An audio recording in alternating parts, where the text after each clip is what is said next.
En unos minutos empezamos.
Bien, buenas tardes. Vamos a grabar la clase un momento antes de que expongan.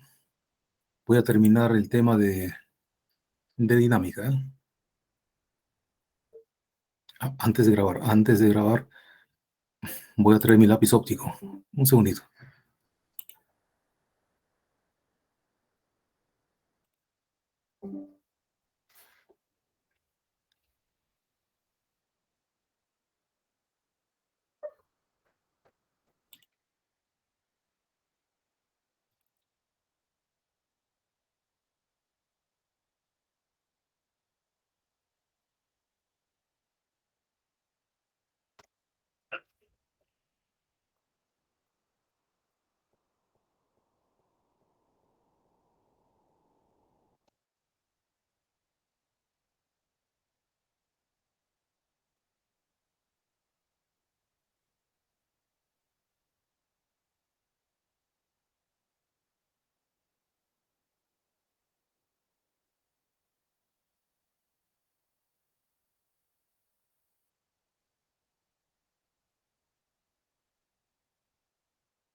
Ya, entonces, tengo que grabar. Estoy olvidando.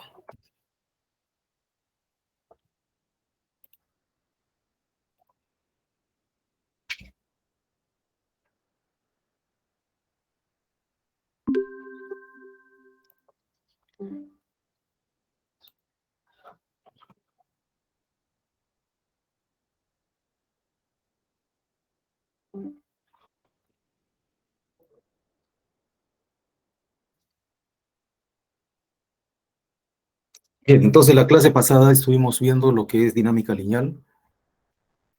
Estuvimos hablando del concepto de interacción y la medida de la interacción son las fuerzas. Hay fuerzas de interacción a distancia y fuerzas de interacción por contacto, ¿no? Fuerzas por contacto y fuerzas a distancia. Las cuatro fuerzas fundamentales de la naturaleza, las gravitacionales, electromagnéticas, las fuerzas fuertes y las fuerzas débiles. También hablábamos de un sistema de referencia inercial, es aquel sistema que no está acelerado, y si no está acelerado, pues está en reposo o está con velocidad constante. Y se enuncia la primera ley de Newton que dice todo cuerpo quiere estar en reposo o movimiento rectilíneo uniforme indefinidamente, ¿no? A menos que alguien lo obligue a cambiar su estado. También hablamos por aquí del concepto de la masa en función de la aceleración, la masa y la aceleración en esta relación. está diciendo que la masa es inversamente proporcional a la aceleración. La masa, en esta parte, habla también de que la masa es una propiedad intrínseca de la materia. La masa en cualquier lugar del mundo, del universo, va a ser la misma. Sin embargo, el peso es el que cambia, ¿no? El peso depende del cuerpo que genera el campo gravitatorio. Entonces, un cuerpo, un cuerpo, por decir, de 100 kilos aquí en la Tierra, su peso en la Tierra será pues multiplicándole por la gravedad, ¿no? 9,8 newtons, 9,8 newtons por 100, ¿cuánto sería? 9,8 por 100 serían 980, ¿no? 980 newtons. Pero si nos vamos a la Luna, la gravedad lunar es la sexta parte de la terrestre, así que sería 980 entre 6 newtons. Entonces el peso depende del campo gravitatorio que lo genera. Hablamos de la segunda ley de Newton, donde decía que la aceleración es proporcional a la fuerza, inversamente proporcional a la masa. Más fuerza, mayor aceleración. Mayor masa, menor aceleración. De ahí sale la famosa ley que tenemos archiconocida, que la fuerza es igual masa por aceleración. Luego analizamos en sistema de componentes cartesianas cómo queda la segunda ley de Newton, la fuerza en sus tres componentes, la aceleración también, y la masa, que es una constante, es un escalar, les acompaña, ¿no?, a la aceleración. En el caso de la fuerza tangencial y normal, también. Y componentes polares, también. La fuerza está descompuesta, la segunda ley de Newton en sus componentes respectivas. Después hablamos de la tercera ley de Newton, la fuerza de acción y reacción. Decíamos que las fuerzas de acción y reacción son fuerzas de igual magnitud, pero sentido contrario, y que actúan sobre cuerpos diferentes. Actúan sobre cuerpos diferentes. Estábamos discutiendo de que si yo considero, por ejemplo, la bola verde, entonces la fuerza de acción y reacción se manifiesta, como podemos ver ahí. A ver, aquí. El lápiz óptico con el mouse pelean, no se llevan bien. Ya, entonces tengo la bola verde y aquí tengo esta fuerza, ¿no? ¿Y con quién se va a anular? Si es que solamente existe esa fuerza actuando sobre la bola verde, no se va a anular con nadie. Y lo mismo por acá, ¿no? Sobre la bola naranja solamente existe esta fuerza que es de acción y reacción también, ¿no? Ya hemos dicho que si una es acción, la otra será reacción, no hay un nombre definido para decir quién es acción y quién es la reacción. Y si solamente analizamos este sistema, observamos que esta fuerza no tiene con quién anularse, ¿no? Entonces, ahí surgen las preguntas teóricas. Dice, fuerzas de acción y reacción se anulan. Hay que tener cuidado para responder. Si yo aíslo los cuerpos, entonces las fuerzas de acción y reacción no se van a anular, porque actúan sobre cuerpos diferentes. Se podrá anular con otra fuerza, sí, pero entre ellas, no. Diferente es cuando yo lo considero como un sistema, ¿no? Estas dos bolas, un sistema de dos bolas, ahí sí. Las fuerzas de acción y reacción vendrían a ser fuerzas internas y, bueno, pues en ese caso sí se van a anular mutuamente. Aquí hablábamos de los tipos de fuerzas. Quedar claro de que si yo tengo esta placa que está sobre la mesa, en la placa sobre la mesa aparece una fuerza de reacción. Se acostumbra a descomponer la reacción en una horizontal a la superficie, que vendría a ser la fuerza de fricción, y normal a la superficie, la fuerza normal. Si no hay fricción, entonces la reacción sería la normal, ¿ya? Pero entiéndase que la normal y la fricción son componentes de esta fuerza de acción o reacción. Aquí estudiamos acerca de la fricción, fuerza de fricción estática, fuerza de fricción cinética. Hay mu estático y mu cinético, esos de la academia.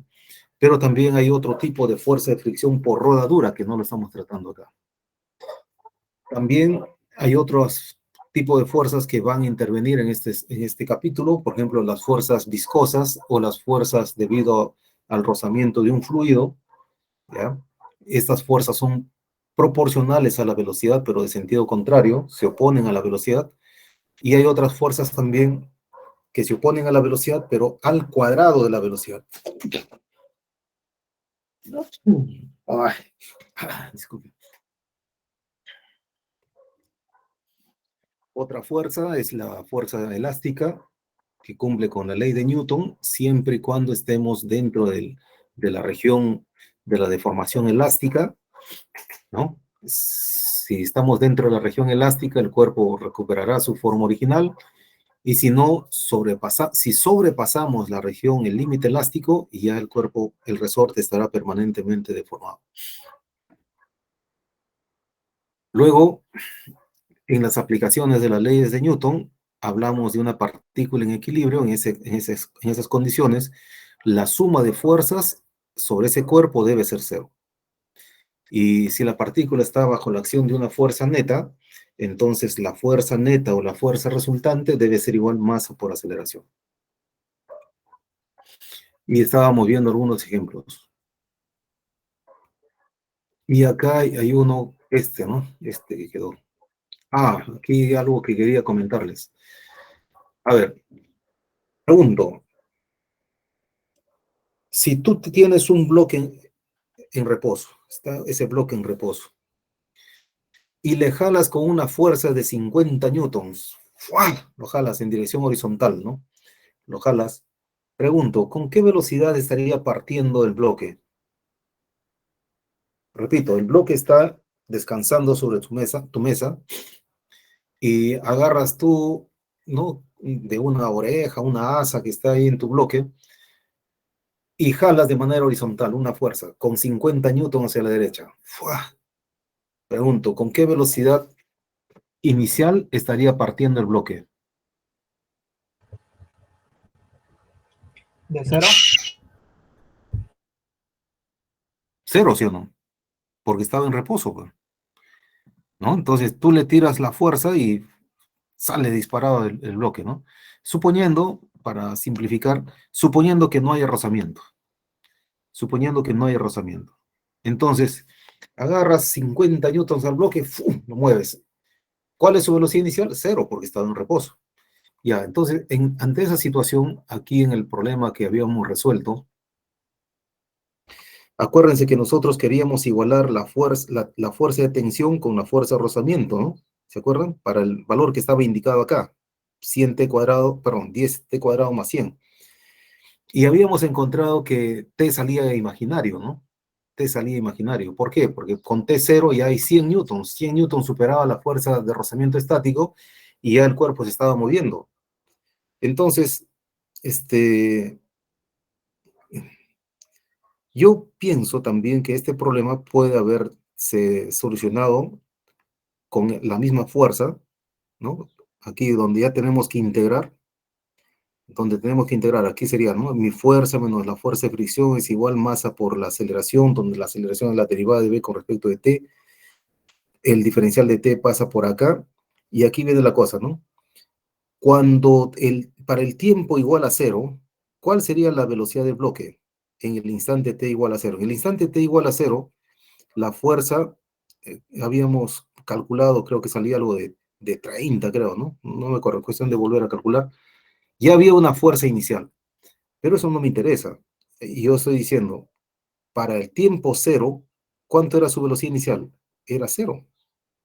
Y cuando sea 4 segundos, ¿cuál será la velocidad? Pues yo pienso que sí, pues, se puede haber resuelto, ¿no? Sí se puede haber resuelto. El querer encontrar un tiempo para el cual empiece a moverse el bloque, en este caso no se cumplía, porque el bloque se empezaba a mover desde el mismo instante que echabas a andar el motor, ¿ya?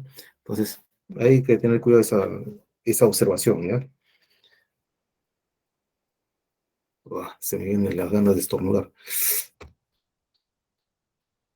Acá este problema es similar, no lo voy a hacer, ustedes lo van a hacer, voy a indicar más.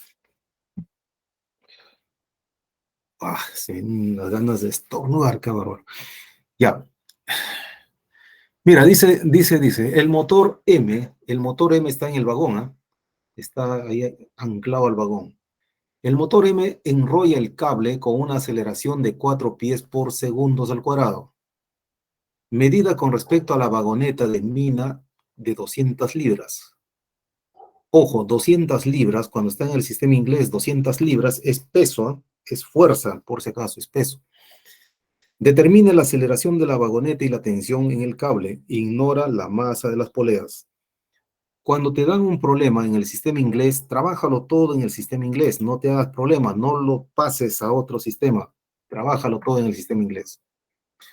Bueno, entonces fíjate, el motor está jalando con esa fuerza que te dice ahí, con una aceleración, dice, ¿no? Con una aceleración de 4 pies por segundos al cuadrado. A ver, ¿dónde estamos? Aquí estás. Ya. Yo voy a decir aquí,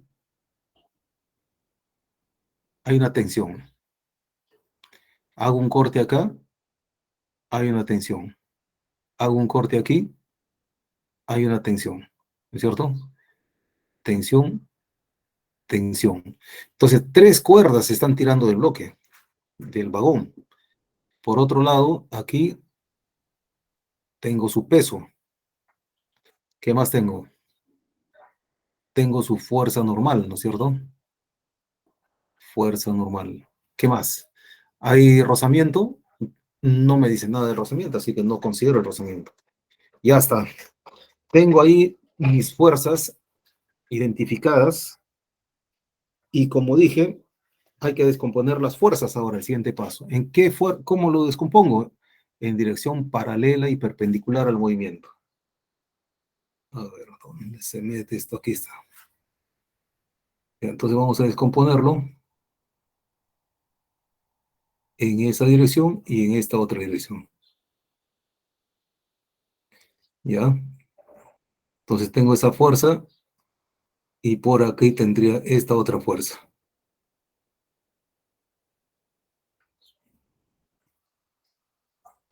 ¿Ya? ¿Dónde estaría el ángulo? El ángulo está aquí. Esto vale 30, 60, 60, 30 hasta acá. Así que este es el peso coseno de 30 y este de aquí es el peso seno de 30. Hecho eso, chao fuerza. Entonces ya tengo todas mis fuerzas en dirección paralela y perpendicular al movimiento. ¿Qué más? ¿Qué más? Ahora me planteo, pues, ¿no? La segunda ley de Newton. En la dirección del movimiento, positivo, digo, suma de fuerzas, masa por aceleración. ¿Cuál es la fuerza resultante entonces? Bueno, ahí veo 3T. 3T menos el peso seno de 30 es igual a ¿quién? A la masa por la aceleración, ¿ya? Y la aceleración es la derivada de B con respecto de T. Aunque ahí me están diciendo la aceleración, ¿no? Es dato la aceleración, entonces no tengo por qué cambiar. Entonces aquí sería la aceleración. Pero pregunto, ¿aceleración de quién? ¿Aceleración de quién sería? La fuerza resultante, 3T menos W seno de teta, seno de 30, es igual al peso de quién. ¿Y la aceleración de quién? ¿De quién sería?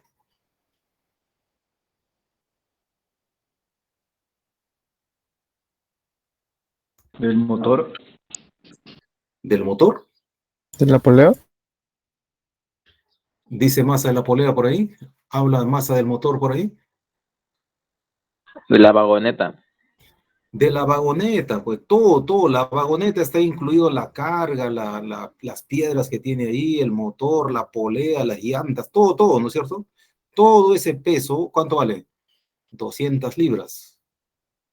Entonces la pregunta es, ¿quién se está moviendo?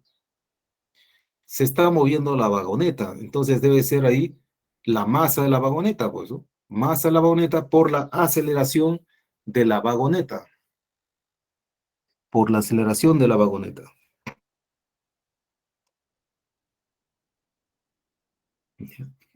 Vagoneta, ¿cómo pongo? Aceleración de la vagoneta. ¿Ya? Así es.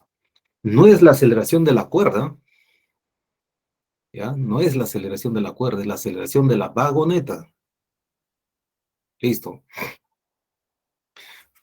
Ahí yo estoy observando, como dato, me dicen, la aceleración del punto P con respecto a la vagoneta, ¿no? ¿Qué dice aquí? Punto P, no sé, no se ve bien, ¿no? Debería ser la aceleración de P con respecto a la vagoneta, será pues. La aceleración de, con respecto a la vagoneta, dice, sabemos que esto lo puedo escribir como aceleración de P menos aceleración de la vagoneta. ¿Y eso cuánto vale? 4 pies por segundos al cuadrado. Ya, ¿y yo qué necesito? Y yo necesito la aceleración de la vagoneta, ¿no es cierto? ¿Se podrá sacar de ahí alguna relación?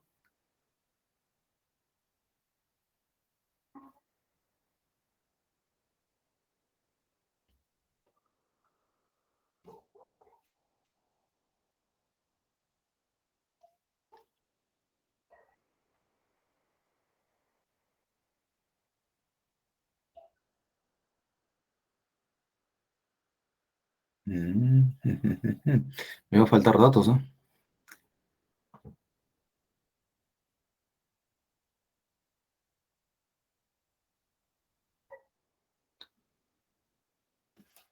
Me va a faltar dato. ¿El motor con qué fuerza jala? Solamente tengo la aceleración nomás.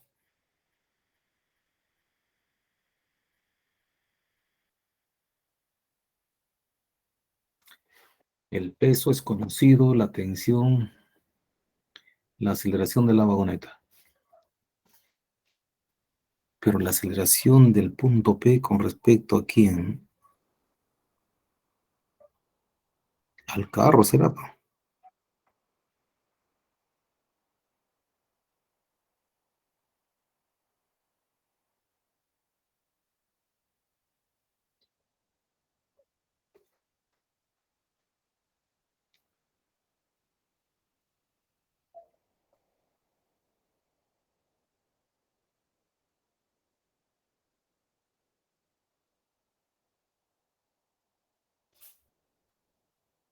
Ya, listo.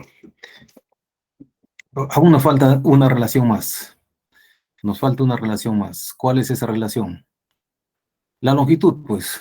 Como vemos ahí, la longitud de la cuerda que yo le llamo L, va a ser igual a esta distancia de aquí a acá, de aquí a acá y de aquí a acá. O sea, ¿cómo lo expreso? A ver, ya. Le voy a llamar a esta distancia. ¿Dónde se va ese cursor, caramba? Sin duda. Ya, aquí está.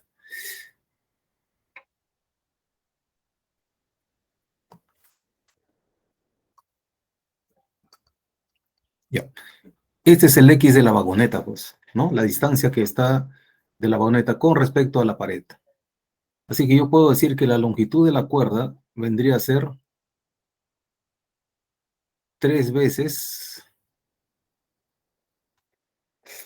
mm, mm, mm, mm, mm, 3 veces la vagoneta. No, no, no, no me conviene eso.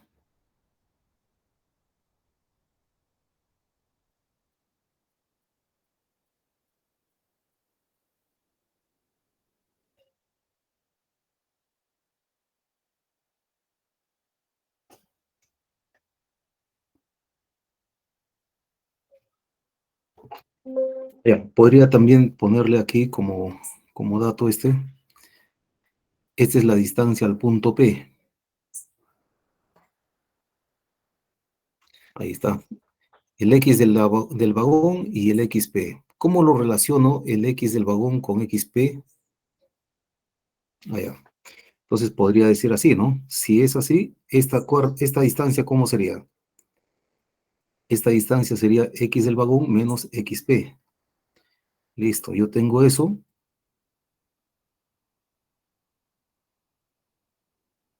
Y podría escribir la longitud de la cuerda, la longitud total de la cuerda, vendría a ser XB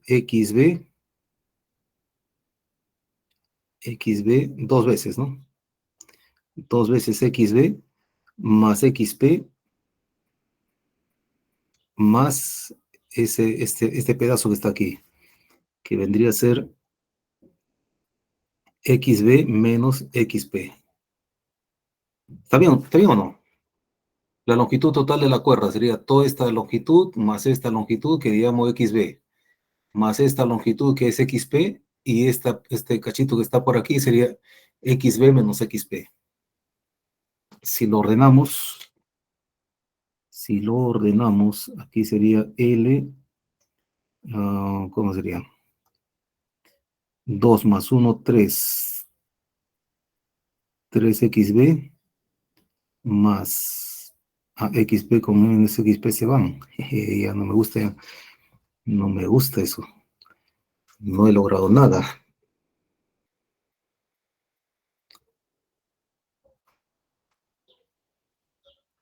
No he logrado nada con eso.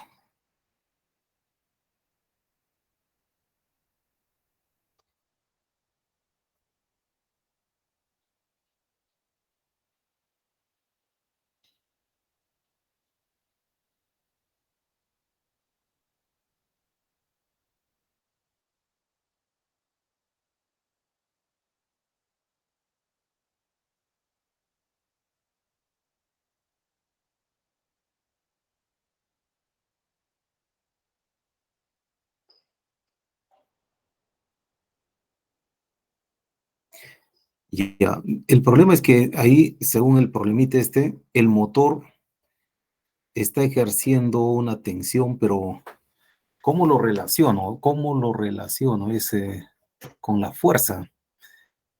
De alguna manera, esa tensión, ¿cómo lo relaciono con los X? ¿Cómo lo relaciono con la aceleración?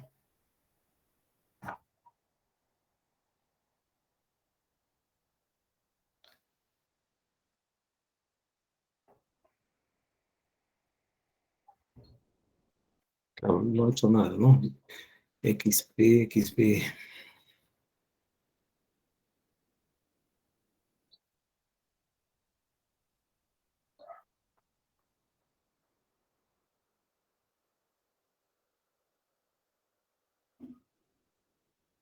¿Alguien ha descargado el Hibbeler? Ese es el problemita del Hibbeler, la 12ª edición. A veces en el Hibbeler te ponen dos problemas similares y, y los datos, se tiene que trabajar con los datos de ambos problemas. Muy probablemente, si es que fuera el caso, ¿no? Te tienen que dar alguna función, alguna relación de la tensión del motor, pues, porque así es, no se saca nada.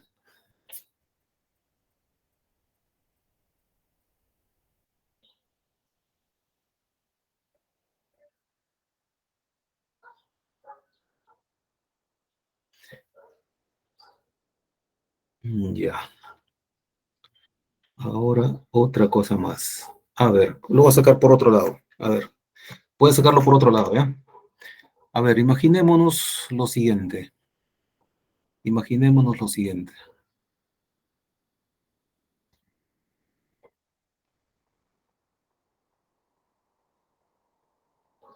Ya, la idea es esta. Voy a borrar, ya voy a borrar porque no llegué a nada, ¿no? Voy a borrar esto. Chao, chao. Nos vemos. Se va.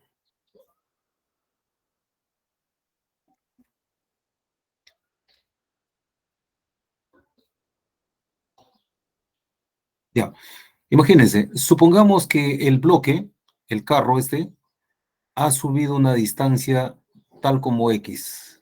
O sea, esta cosa llegó acá. ¿Cuánto se ha movido? Se ha movido una distancia X. ¿Ya? Se ha movido una distancia X. Entonces, ¿qué quiere decir? De que este X con este X, ¿quién lo tiene que haber absorbido? Porque la cuerda no puede estar en el aire, ¿no? Si el bloque, si el vagón llegó acá, subió una distancia X, entonces esta cuerda no puede quedar en el aire, pues, ¿no? ¿Lo ven o no? Este pedazo de cuerda no puede estar en el aire. ¿Quién tiene que haberlo absorbido? Tiene que haberlo absorbido el motor, porque el motor está enrollando ese cable, ¿cierto? Entonces, digo, si, si eso es así, pregunto, el punto P, ¿cuánto se habrá desplazado? ¿Cuánto se habrá desplazado el punto P? ¿Mm? ¿No será 2 veces X? Mientras que el vagón subió una distancia X, el punto P tiene que haberse desplazado 2 veces X, el doble, pues, ¿no es cierto? El doble. Entonces, ahí yo puedo sacar una relación.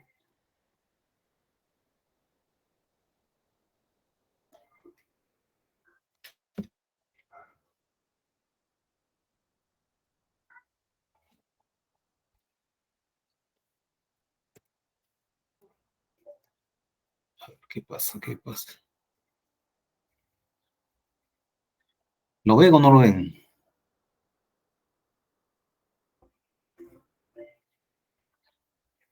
Ya.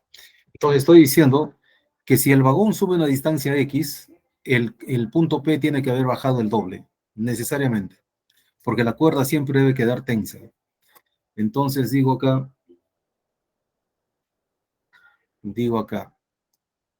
aquí, la aceleración del punto P, o mejor dicho, al revés, la distancia del punto P es 2 veces la distancia del XC, del carril, pues, ¿no? Del carril o del vagón que le he llamado, del vagón. Si tú lo derivas 2 veces, si la derivas una vez tienes la velocidad, si lo derivas 2 veces tienes la aceleración.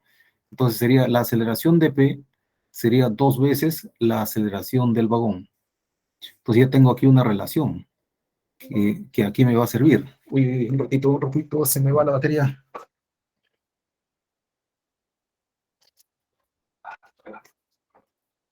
Si se apaga, me vuelvo a conectar, ¿eh? Un momentito.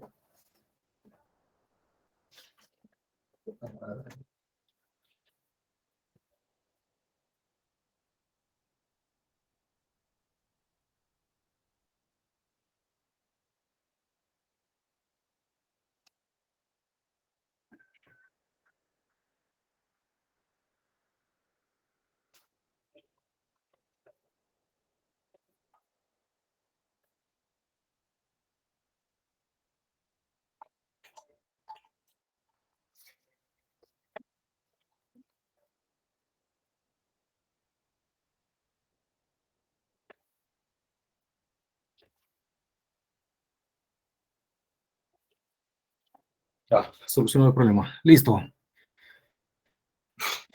Luego, creo que ya salió, ¿no? Ya salió el problema. Tengo la aceleración relativa de AP con respecto al vagón, es 4 pies, y yo necesito la aceleración del vagón. Entonces, ¿a dónde me voy? Me voy acá. Me voy aquí. Como necesito la aceleración del vagón, entonces digo que la aceleración de P es 2 veces la aceleración del vagón, menos la aceleración del vagón, este es igual a 4 pies por segundos al cuadrado. Y eso significa que la aceleración del vagón vale 4 pies por segundos al cuadrado. Ya está, pues. Eso sería acá, ¿no es cierto? Pero aún así, ya tengo datos, pues ya puedo calcular mi aceleración, ya tengo mi aceleración. ¿Qué me preguntan aquí? Determinar la aceleración de la vagoneta, ya está, ya lo tengo. Y por último, para calcular la tensión, me voy arriba y se acabó el problema, ¿no? Acá. Listo para calcular la tensión. El peso es 200 libras. 200 libras entre 32,2 y la aceleración de la vagoneta que es 4 pies. Ya está calculado. ¿Estamos? Así es. A ver, ¿dónde estás?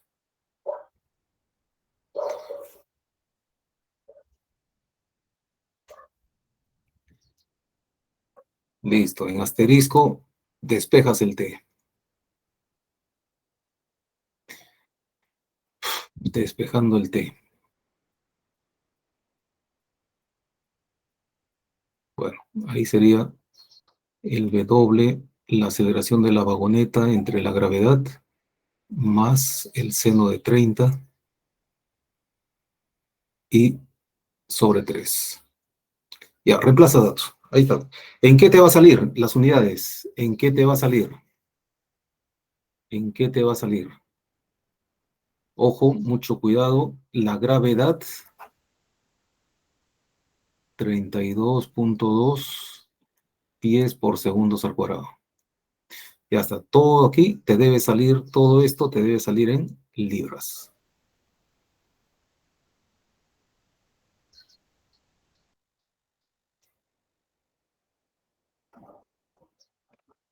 Todo te tiene que salir en libras. Listo. Ahora aquí.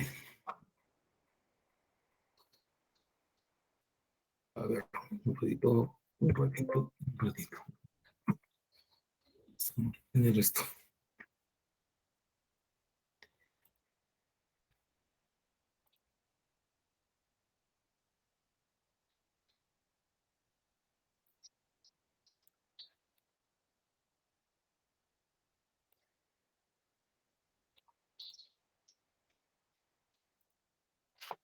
Ya. Miren ese anillo dice de 2 libras. Se dan cuenta que estos libras, el Hibbeler, el Bear Johnson, siguen usando, no le hacen caso al sistema internacional, ¿ah? Siguen con su sistema inglés, ¿ya?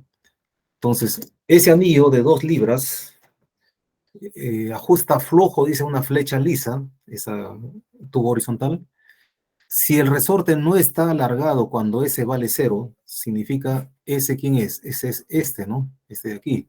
Cuando ese vale 0, el resorte no está deformado. Dice, y al anillo se le imprime una velocidad de 15 pies por segundo acá. Cuando no está deformado el resorte, aquí le imprimes una velocidad inicial de 15 pies por segundo. Determina la velocidad del anillo cuando S vale 1 pie. Cuando este S vale 1 pie, ¿cuál será la velocidad del anillo acá? Eso es la pregunta. ¿Cuánto vale la velocidad? Cuando S vale 1.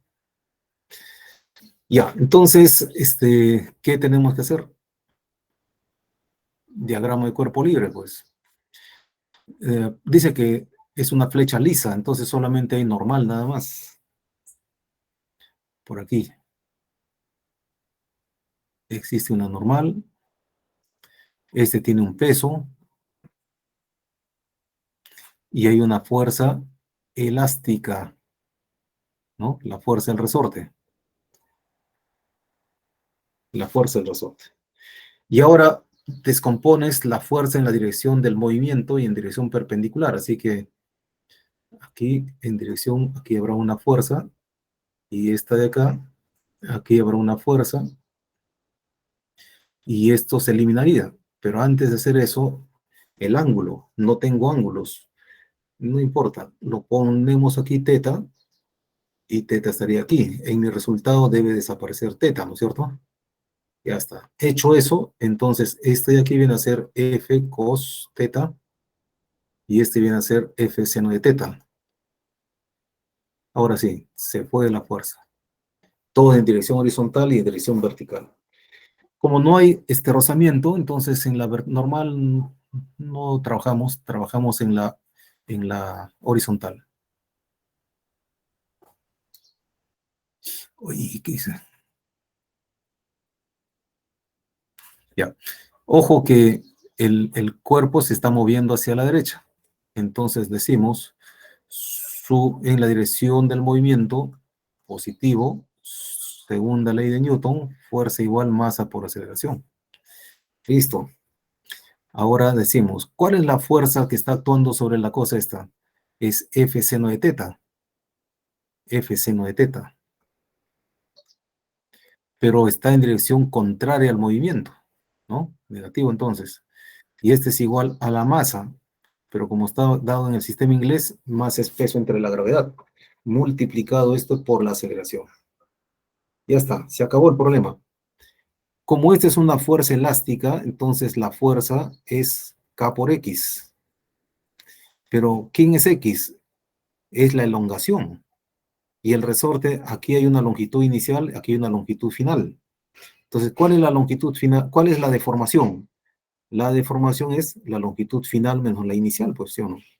Entonces sería la constante elástica, longitud final menos longitud inicial. Así que, ¿cómo sería nuestra fuerza entonces? Sería K. ¿Cuál es la longitud final? Esta, longitud final. Esto vale un pie y esto vale S. Así que esta es la raíz cuadrada de 1 más S al cuadrado, ¿no? Esa es la longitud final, pues es tipo hipotenusa. Menos la longitud inicial. ¿Cuánto vale? Un pie. Ya está. He puesto teta por acá, pero ese teta no debe estar. Entonces digo, ¿cuánto vale el seno de teta ahí en la figura? Cateto opuesto, que viene a ser S, entre la hipotenusa, que viene a ser 1 más S al cuadrado. Ya está. Entonces, mi fuerza elástica, K por X, ya lo voy a escribir, ¿no? Y eso multiplicado por el seno. Entonces, lo reemplazo aquí arriba, que menos, signo menos, la fuerza F, que viene a ser K multiplicado por 1 más S al cuadrado,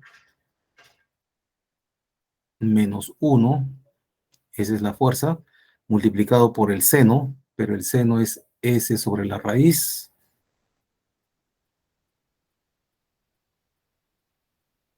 Ya está. Y eso es igual al peso entre la gravedad multiplicado por la aceleración, pero la aceleración es la derivada de la velocidad con respecto del tiempo. Pero fíjate, aquí tengo S, velocidad y tiempo, no me va a convenir. Entonces hago el artificio, lo multiplico por el diferencial de S entre el diferencial de S. Y esta cosa de acá, ¿qué cosa es? ¿Qué vendría a ser? La velocidad. Es la rapidez, pues, ¿no? La rapidez, no velocidad, es la rapidez. Y ya está, pues, ¿no? Entonces aquí ordeno, este menos, este menos K lo puedo traer aquí si quiero, ¿eh? Y cuando multiplico este con este, ¿qué me va a quedar? S, ¿no? Menos, cuando multiplico esto por esto, me queda S, y esto con esto, es decir, S sobre la raíz,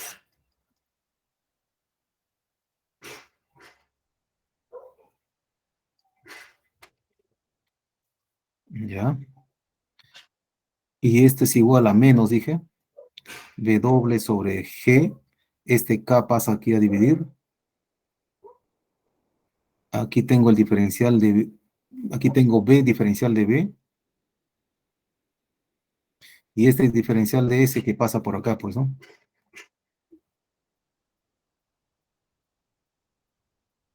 Ahí está. ¿Está bien? S menos S sobre la raíz, el diferencial de S que pasó al otro lado, B doble G, el K, el negativo también pasó al otro lado, B, B doble, ya está. Entonces he logrado tener una variable S en un lado y la velocidad en el otro lado. Y ahora ya puedo integrar.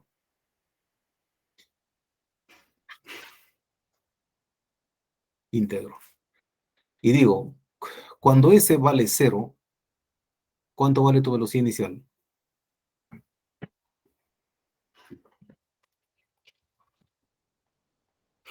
Cuando S vale 0, ¿cuánto vale la velocidad inicial del collarín, del anillo? Acá está, pues, muchachos. Cuando S vale 0, ¿no te dice que la velocidad era 15 pies por segundo? Entonces, cuando S vale 0, aquí es 15 pies por segundo. Para un S cualquiera, habría que llevar cuánto es tu velocidad. A ver, integren eso. La integral de una suma o de una resta es una suma o resta de integrales. Así que esta primera parte lo podríamos escribir S diferencial de S, de 0 a S, menos la integral de S diferencial más S al cuadrado.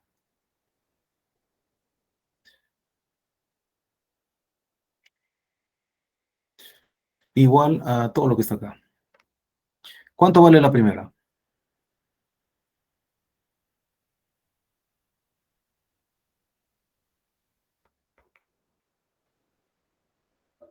¿Cuánto sería?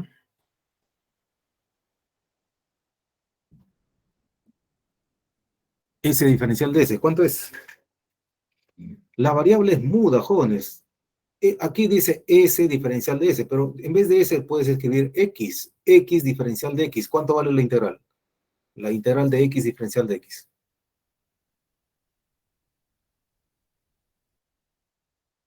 Sería S al cuadrado entre 2.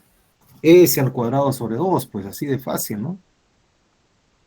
Aquí sería S al cuadrado sobre 2, evaluado entre los límites 0 y S, pues. Ahora el otro, menos. ¿Cómo sería acá? Aquí hay que tener cuidado.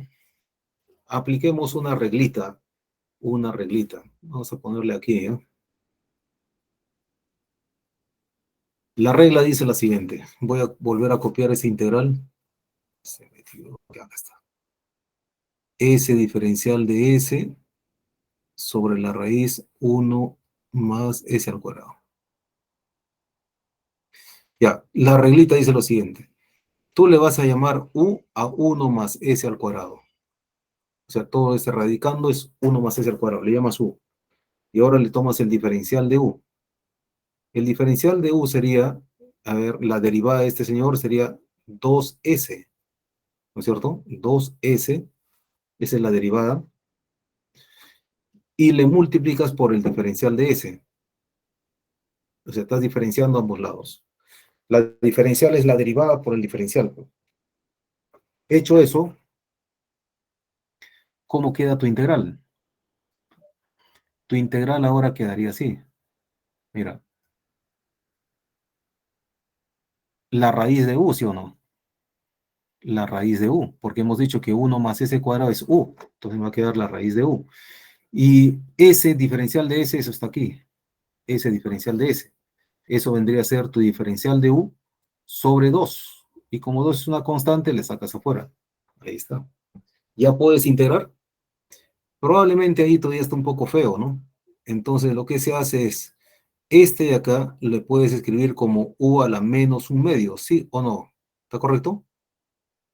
Por el diferencial de U. Ya, ahora sí. ¿Cuánto vale esta integral?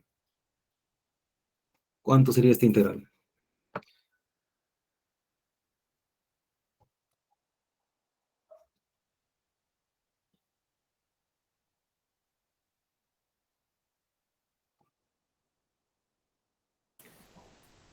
¿Cómo han hecho acá? Como si hubieran hecho acá, pues le suman 1 a la potencia y luego a ese resultado lo divides, ¿no? Entonces sería aquí U a la menos un medio más 1 es U a la un medio. Aquí, U a la menos un medio. Hay que sumarle 1. Sería U a la un medio. U a la un medio. Todo eso dividido entre ¿quién? Entre un medio. Entonces, este medio con este medio, chao. Pero no lo vas a dejar ahí, pues, porque U es un artificio, no es una variable que le estás metiendo. ¿Quién es U? U es 1 más S al cuadrado.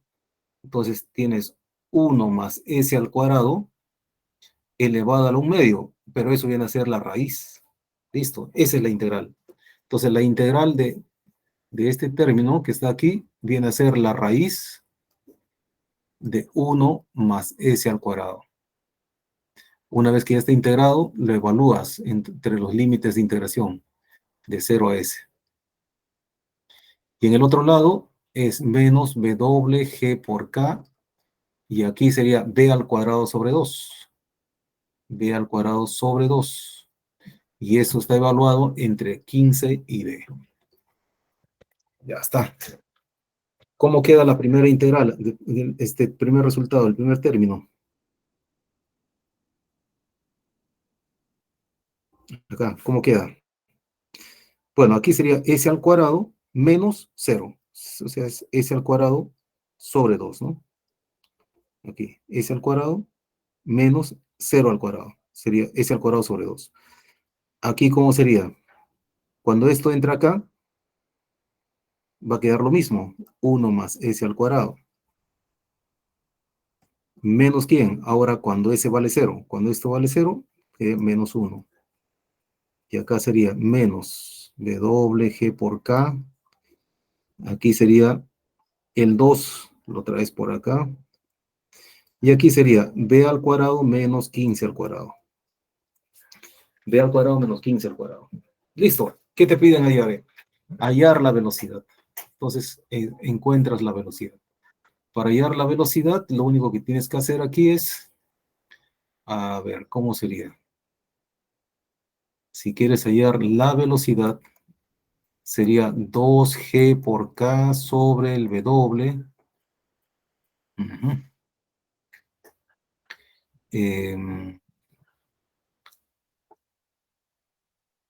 Ya, este menos cambia aquí, ¿no? Cambia acá, menos más. Entonces sería multiplicado todo esto por la raíz de 1 más s al cuadrado, menos 1, menos s al cuadrado sobre 2. Ya está. Y este menos 15 pasa como sumar 15 al cuadrado. Y como ese es b al cuadrado, ahora le sacas la raíz. Ahí está la raíz cuadrada. Listo, ahí está tu velocidad. ¿Qué unidades? En pies por segundos. Ten cuidado, chequea las unidades y te debe salir en pies por segundos. Pero esta es una velocidad que depende de S, ¿no? Y todavía el problema te dice hallar la velocidad cuando S vale 4. Entonces, eso lo vas a hallar. Chequeas este despeje, por favor, ¿eh? Chequeas el despeje y vas a tener ahora cuando S vale 4. Cuando S vale 4, reemplazas donde S vale 4 y ya te sale un valor numérico en pies por segundos. Eso sería la respuesta. ¿Qué le parece?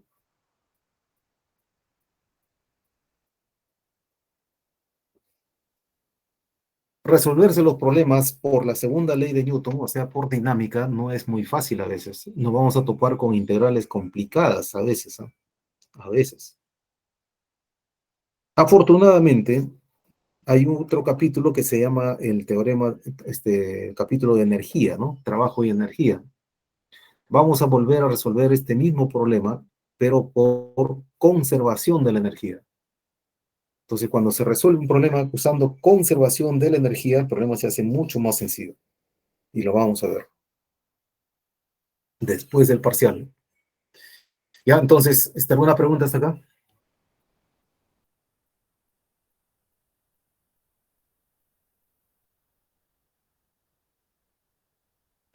¿Ninguna pregunta?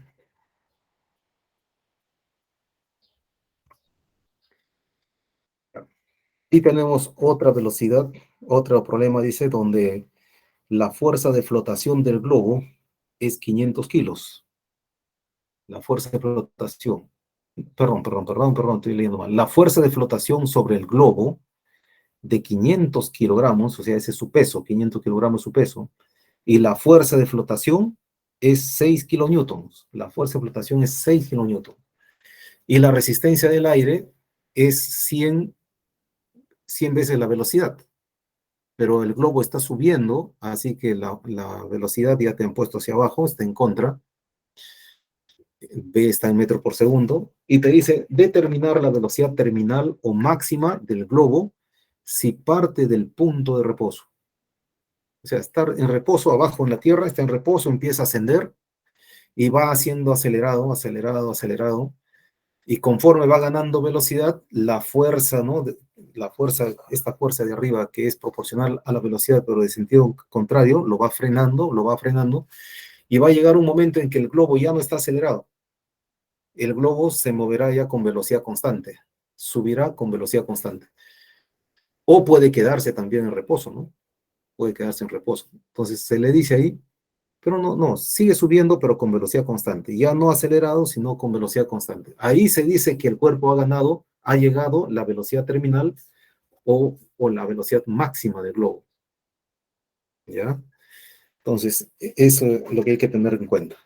El globo en tierra parte en reposo, se va acelerando, y ya interviene su peso, interviene la fuerza de oposición y hace que el globo ya no se acelere más, sino que empiece a moverse con velocidad constante. Cuando logra eso, se llama la velocidad terminal, la velocidad máxima.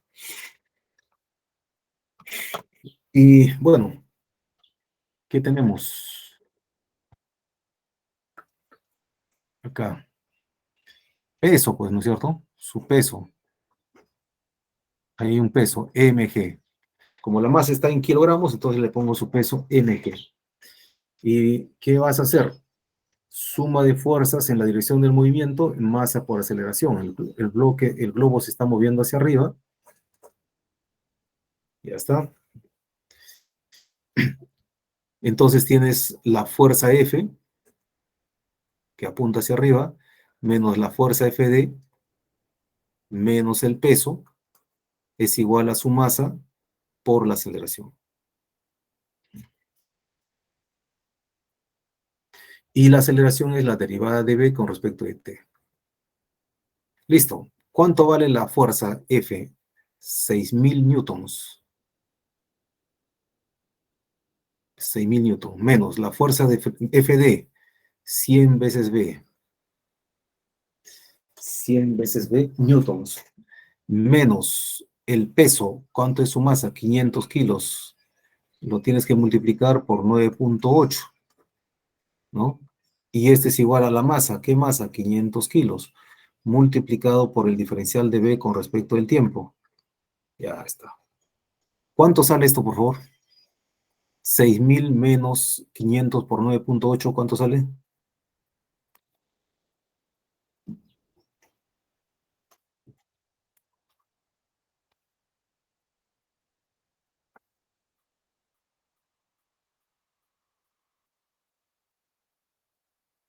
¿Cuánto?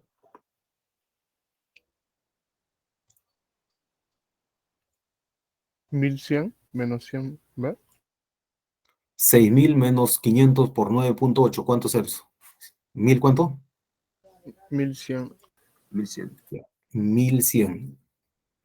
1100 menos 100 veces B es igual a 500 diferencial de B diferencial de T. Se van los ceros. Se van los ceros. Sé que esto me va a quedar 11 menos B es igual a 5. No.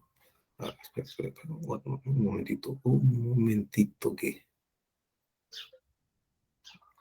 Estamos, ¿no? 11 menos B, el diferencial de. Ah, no, estoy mal.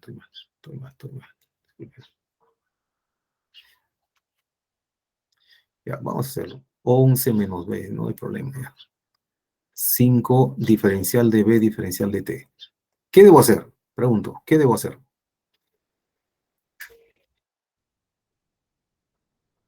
¿Cuál sería el siguiente paso?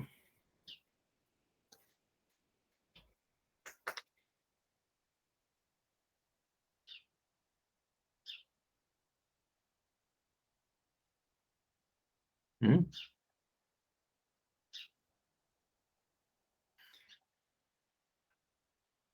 El siguiente paso, ¿qué me están pidiendo? Hallar la velocidad. Entonces yo necesito calcular la velocidad. Entonces el siguiente paso es separar variables. Yo no puedo quedarme velocidad en un lado, en el otro lado velocidad y tiempo. Tengo que separar las variables. Una variable a un lado, la otra variable al otro lado. Entonces, para hacer eso, ¿qué hago? ¿Qué debo hacer? Entonces, este diferencial de t lo mando por aquí. Diferencial de t. Aquí tendría 5 diferencial de b sobre 11 veces menos b. 11 menos b, digo, 11 menos b. Entonces tengo tiempo a un lado, velocidad a otro lado. Y ahora ya lo puedo integrar. ¿Qué dice el problema? Determina la velocidad terminal o máxima del globo si parte del punto de reposo. O sea, cuando t vale 0, ¿cuánto valía la velocidad? 0, ¿no es cierto? Para un tiempo t cualquiera, ¿cuánto vale la velocidad? Hay que hallarlo. Entonces, en la primera integral me queda t evaluado entre 0 y t. La otra, ¿cómo sería la otra?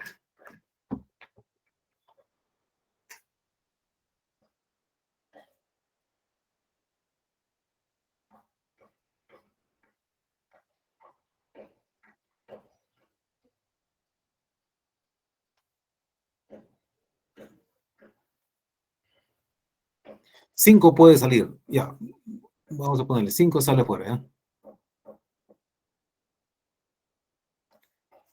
Caramba, ¿dónde estás? ¿Dónde estás?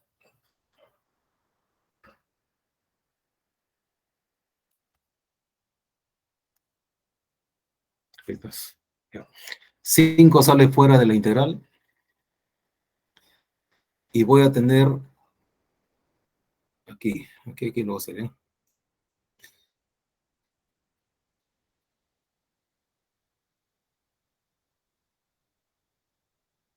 Ya, eso es lo que quiero integrar. Así como está, no lo puedo integrar todavía. Entonces, voy a hacer lo siguiente. Voy a decir, sea u 11 menos b. Su diferencial de u, ¿cuánto sería? El diferencial de u, ¿cuánto sería?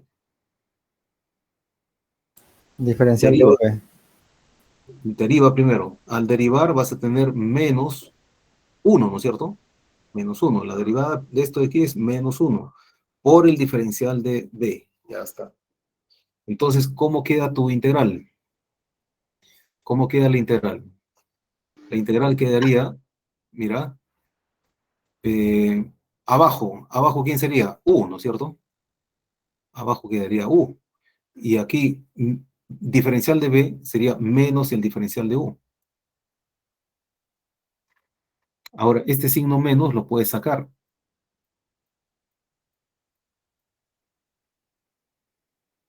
Lo sacas. ¿Y cuánto vale esa integral?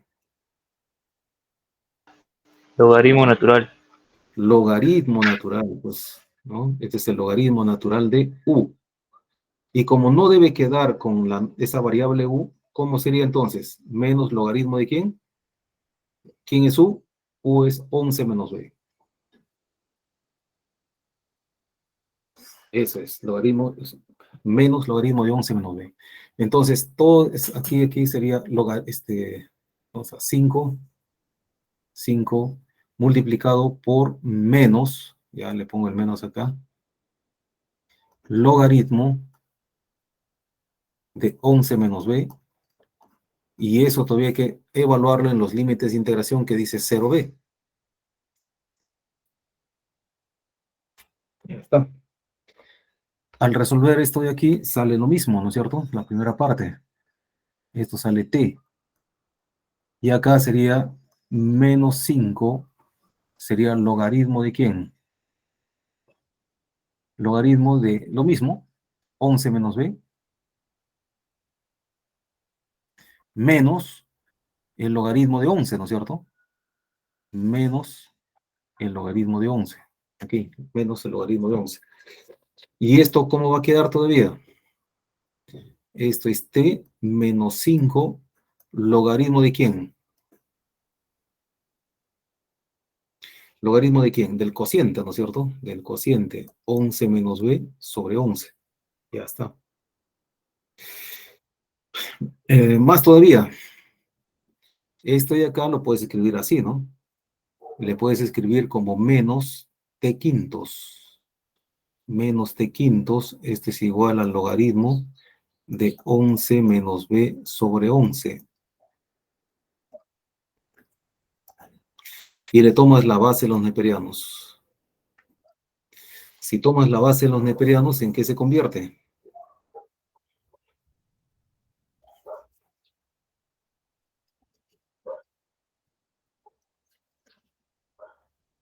¿Mm? ¿Cuánto sale el segundo término? El segundo término, e elevado al logaritmo, eso sale 11 menos b sobre 11, pues. Este curso condenado se da cólera, caramba. Aquí está. Debería decir dónde está, pues. Ya, esto sale 11 menos b sobre 11, y aquí sería e a la menos t quintos. Ya, esto más todavía, ¿no? ¿Cómo sería? Esto sería 11, 11, a ver, ¿cómo es? Esto viene aquí, allá, 1 menos e menos t quintos,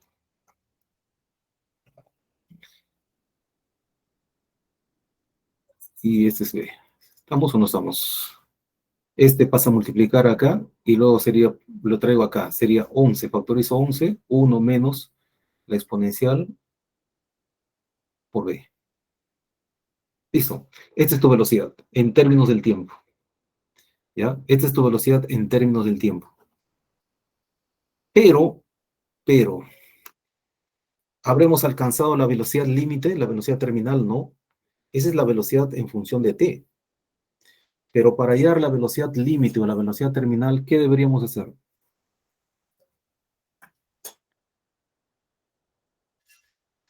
Aquí.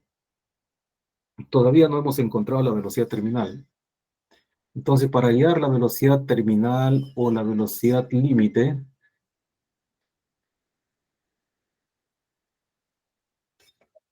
te dije que la velocidad debe ser constante.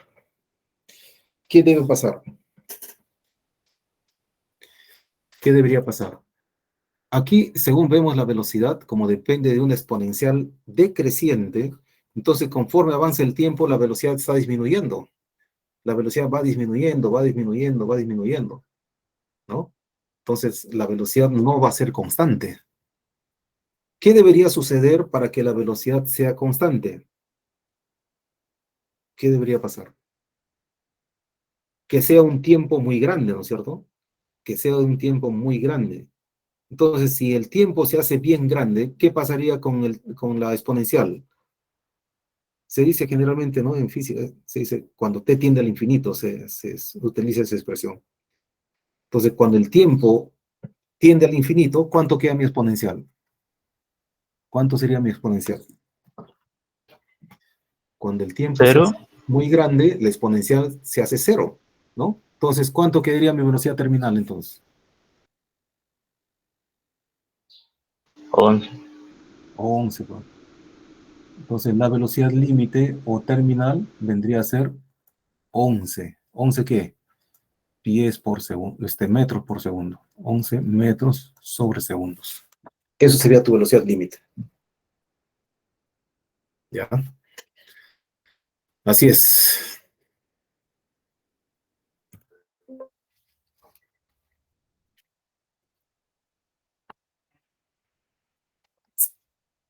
Ya, un segundo y vengo. Vengo un ratito.